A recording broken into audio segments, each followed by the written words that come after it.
നീ ഇവിടെ വന്ന് എന്താ ആലോചിക്കടാ? ഓരോ കാര്യങ്ങൾ ഇങ്ങനെ ആലോചിക്കുമായിരുന്നു. വന്ദനേച്ചി ഹരിത എന്തൊക്കെയാ പറഞ്ഞിട്ടുള്ളതെന്നറിയോ?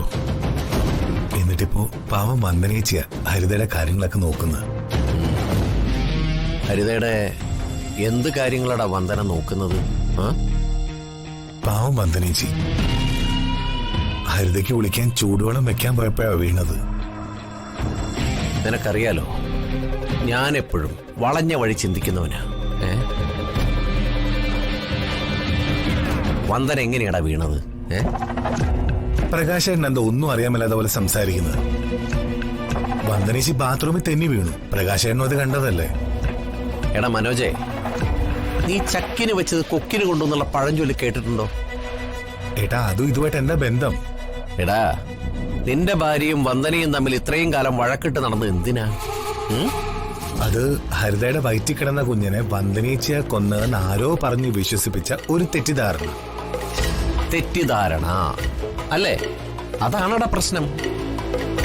ഹരിതയുടെ വിശ്വാസം തെറ്റായ ധാരണയായിരുന്നു എന്നുള്ള നിന്റെ വിശ്വാസം. ഇപ്പൊ നീ പറയുന്നത് പോലെ വന്ദന ഹരിതയുടെ കാര്യങ്ങൾ നോക്കുന്നു, അവളെ കുളിപ്പിക്കുന്നു, കൂട്ടുന്നു, ഉറക്കുന്നു. ഇതൊക്കെ വന്ദനയുടെ തന്ത്രങ്ങളാണെങ്കിലോ? പ്രകാശൻ എന്തൊക്കെ ഭ്രാന്തായി പറയുന്നത്? വന്ദനേച്ചിയുടെ തന്ത്രങ്ങളോ? അതെടാ, അന്ന് വയറ്റിൽ വെച്ച് കൊന്നതുപോലെ ഹരിതയുടെ വയറ്റിൽ കിടക്കുന്ന ഈ കുഞ്ഞിനെ കൂടി കൊല്ലാനുള്ള തന്ത്രം. നീ ഒരു കാര്യം ആലോചിച്ചു. ഒരിക്കൽ കൂടി ഹരിതയുടെ വയറ്റിൽ കിടക്കുന്ന കുഞ്ഞിന് എന്തെങ്കിലും സംഭവിച്ചാൽ പിന്നെ ഹരിത ഇനി ഒരിക്കലും ഒരു കുഞ്ഞിനെയും ഗർഭം ധരിക്കില്ല.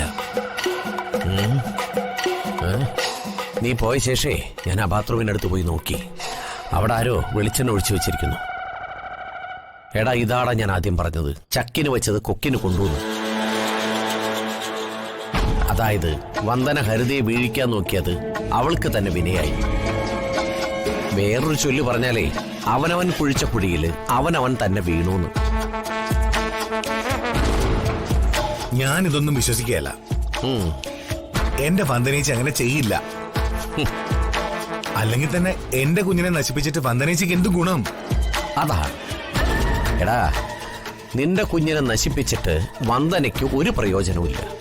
പക്ഷേ അത് നിന്റെ മാത്രം കൊച്ചല്ല, ഹരിതയുടെയും കൂടി കൊച്ചാണ്.